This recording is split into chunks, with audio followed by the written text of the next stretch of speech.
अखिल भारतीय गोंड आदिवासी संघ वाराणसी के द्वारा पटेल धर्मशाला तेलिया बाग में गोंड आदिवासी प्रबुद्ध जन संवाद का आयोजन किया गया। कार्यक्रम में मुख्य अतिथि कैबिनेट मंत्री उत्तर प्रदेश सरकार अनिल राजभर ने गोंड आदिवासियों को संबोधित करते हुए कहा कि प्रधानमंत्री जी के क्षेत्र में शासनादेशों के बावजूद गोंड आदिवासी अपनी पहचान और जाति प्रमाण पत्र के लिए संघर्ष कर रहे हैं, ये बहुत ही दुख की बात है। उन्होंने आगे कहा 1891 से अब तक सेंसस में जब गोंड जाति अंकित है और केंद्र सरकार और राज्य सरकार के राज्य पत्र में गोंड जात अंकित है तो कैसे कहा जा सकता है कि गोंड जाति नहीं है। मैं मानता हूं सरकार मानती है पूरे प्रदेश में गोंड जाति है तो है।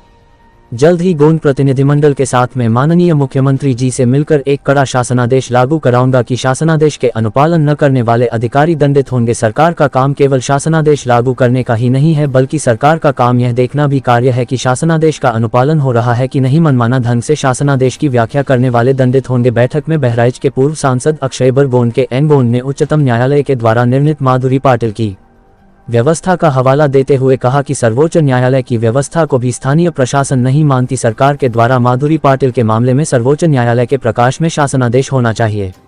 सभा में सूर्य कुमार गोंड, अमरनाथ गोंड, रामजी नेताम गोंड, नगीना गोंड, संजय गोंड, जगजीवन नायक, शोभनाथ गोंड, छेदी गोंड, संध्या गोंड, निधि गोंड आदि ने विचार व्यक्त किया। सभा के प्रारंभ में मुख्य अतिथि ने गोंड समाज के इष्ट देव बड़ा देव का पूजन किया। तत्पश्चात मुख्य अतिथि को अंग वस्त्रम स्मृति चिन्ह देकर सम्मानित किया गया। सभा की अध्यक्षता विधायक विनय प्रकाश गोंड, प्रदेश अध्यक्ष गोंड आदिवासी संघ ने किया तथा संचालन गोंड आदिवासी संघ के जिला अध्यक्ष मनोज गोंड ने किया।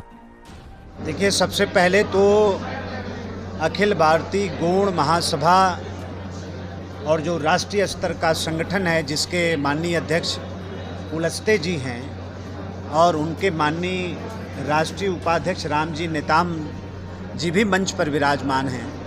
उत्तर प्रदेश के सम्मानित विधायक और संगठन के अध्यक्ष विनय प्रकाश गोंड जी भी मंच पर बैठे हैं और पूर्व सांसद, पूर्व विधायक, पूर्व मंत्री अक्षयबर लाल गोंड जी भी इस बैठक में आए हुए हैं। तो आप समझ सकते हैं कि ये बैठक कितना महत्वपूर्ण हो सकती है। सबसे पहले तो काशी में जो हमारे बाहर के साथी आए हैं, जो सम्मानित नेता आए हैं, संगठन के पदाधिकारी आए हैं, मैं काशी के तरफ से मैं उनका अभिनंदन करता हूं, मैं उनका स्वागत करता हूं। और जो सरकार की प्राथमिकता है, माननीय मोदी जी की सरकार की प्राथमिकता और माननीय मोदी जी के मार्गदर्शन में जो उत्तर प्रदेश की सरकार की प्राथमिकता है, हमारे अनुसूचित जनजाति, अनुसूचित जाति और पिछड़े वर्ग के लिए जो सरकार की योजनाएं हैं या उनकी किसी भी प्रकार की कोई भी समस्या हो उसका समाधान कैसे करना है, हमारे इन वर्गों को किसी प्रकार की कोई परेशानी न हो, इसका ख्याल जो सरकार रखी है, जो सरकार का संकल्प है, मैं समझता हूं कि एक रूटीन की बैठक है। मुझे संगठन ने इस बैठक में आमंत्रित किया, मुझे भी आने का अवसर दिया। मैं इस बात के लिए संगठन का बड़ा आभार भी प्रकट करता हूं और बहुत धन्यवाद भी करना चाहता हूं कि जैसी करनी वैसी भरनी। और माननीय न्यायालय ने जो फैसला किया है उसका फैसला सर आँख पर है, स्वागत है। बाई इलेक्शन होगा, भारतीय जनता पार्टी निश्चित तौर पर अपना उम्मीदवार उतारेगी और हम एक तरफा चुनाव जीतेंगे। जब भी चुनाव आयोग चुनाव करा ले, हम 24 घंटा तैयार। ओम प्रकाश राजभर जी हमारे गठबंधन के नेता हैं और ऐसी बातों का निर्णय हमारे यहाँ राष्ट्रीय नेतृत्व और हमारा प्रदेश नेतृत्व करता है, तो उनको उचित जगह पर, उचित प्लेटफार्म पर अपनी बात कहनी चाहिए। पार्टी का जो निर्णय होगा वो स्वीकार। सदर सीट आपके नहीं, पार्टी ने अगर निर्णय किया तो इस बार निश्चित तौर पे हम सदर जीतेंगे, निश्चित तौर पर जीतेंगे, 100% जीतेंगे। कहीं किसी प्रकार की कोई संशय नहीं है और एक तरफा जीतेंगे।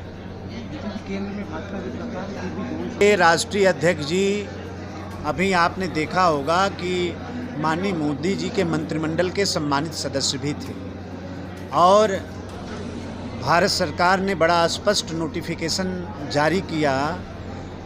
अगर नीचे स्तर पर, तहसील के स्तर पर जो सरकार का आदेश है हमारे गोंड समाज के जाति प्रमाण पत्र को बनाने के लिए, खरवार समाज के जाति प्रमाण पत्र को बनाने में अगर किसी प्रकार की कोई समस्या निचले स्तर पर आ रही है तो उसको हम लोग दूर करेंगे। इसी बात के लिए भी ये बैठक का ये महत्वपूर्ण एजेंडा है, उसको भी हम दूर करेंगे।